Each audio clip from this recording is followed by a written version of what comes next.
Menyedihkan, kondisi para santri Pondok Pesantren Al-Zaitun, yang kini diguncang sejumlah masalah besar yang menimpa tempat belajarnya, usai sang Syekh Panji Gumilang dibongkar pihak pemerintah. Panji Gumilang yang memiliki 6 nama berbeda, dan memiliki 256 rekening bank, yang kini mulai dibekukan PPATK terkait transaksi mencurigakan. Mulai panik, menunggu keputusan hasil pemeriksaan, hingga keuangan Ponpes Al-Zaitun terancam lumpuh sebab hal tersebut maraknya proses hukum Panji Gumilang yang bisa berdampak besar kepada para santri, juga rencana pembubaran dan penutupan ajaran di Ponpes Al-Zaitun. Hingga Habib Bahar keras beberkan langsung soal hal ini, juga tanggapan Ustadz Felix Xiao yang mengungkap rumitnya pembubaran Al-Zaitun sebab adanya kepentingan tertentu. Selengkapnya, mari kita bongkar dengan menyimak videonya sampai selesai agar tidak salah paham. Sejumlah masalah besar yang kini tengah mengguncang Pondok Pesantren Al-Zaitun mulai diketahui, kemana arah tujuan pemerintah, dan akan seperti apa babak baru dari kisruh panjang pesantren pimpinan yang biasa disebut Syekh Panji Gumilang.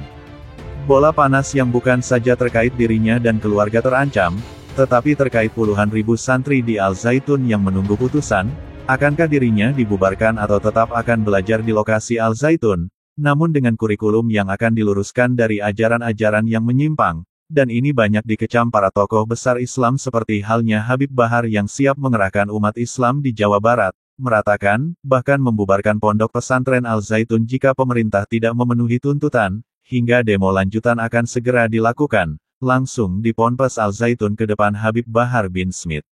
Kami sebagai putra-putri bangsa ingin menyelamatkan saudara-saudara kami, santri-santri anak-anak bangsa yang sedang mondok di Ponpes Al-Zaitun dan sedang disesatkan oleh si bangsot Panji Gumilang, dan jika pemerintah tidak membubarkan Al-Zaitun demi Allah, saya Bahar bin Smith akan mengajak umat Islam Jawa Barat, Banten, DKI, datang ke Al-Zaitun.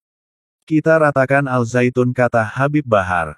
Ridwan Kamil ungkap peran Panji Gumilang dalam kelompok NII. Sebanyak 31 orang yang tergabung dalam kelompok Negara Islam Indonesia, NII, di lingkungan Ponpes Al-Zaitun telah mencabut baiat dan menyatakan kembali ke NKRI. Upacara ikrar ke NKRI itu disaksikan langsung oleh Gubernur Jawa Barat Ridwan Kamil. Ridwan Kamil mengungkapkan jika kelompok NII saat ini masih eksis di tengah masyarakat. Menurutnya juga, orang-orang NII punya pola untuk menghimpun dana. Itulah kenapa kata dia Ponpes Al-Zaitun memiliki aset hingga dana yang fantastis. Kemarin sekitar 30-an pejabat struktural NII sudah insyaf melakukan komitmen kembali setia ke NKRI. Dilakukan upacara, kemudian mereka memberikan testimoni apa adanya dan memang NII masih nyata dalam versi mereka, kata Kang Emil sapaannya di Gedung Sate, Bandung Senin tanggal 28 Agustus tahun 2023. Polanya adalah pengumpulan dana, makanya jangan kaget kalau Al-Zaitun punya anggaran sampai belasan triliun dan asetnya di mana-mana, imbuhnya.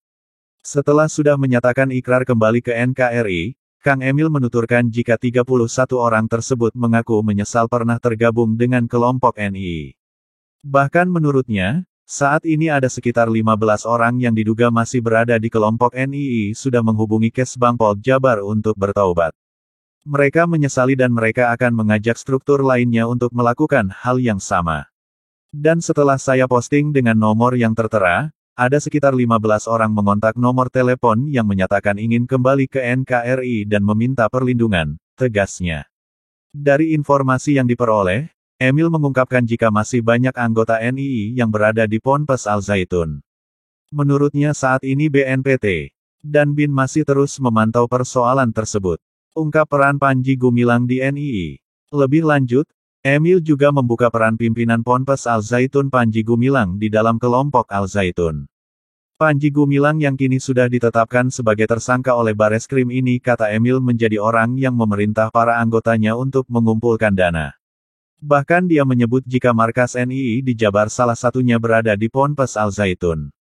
Ia markasnya di situ, Panji Gumilangnya yang memerintahkan meminta dana. Makanya kenapa triliunan, setiap yang dibayar hartanya diminta habis untuk perjuangan mereka, tegas Emil. Namun setelah sadar, Emil menuturkan jika orang-orang yang terbayat NII ingin kembali ke NKRI. Setelah mengetahui ternyata itu tidak sebaik yang mereka bayangkan dan sekarang juga Panji Gumilang dituntut 3 perkara, selain pelecehan agama, korupsi dan pencucian uang, jelasnya.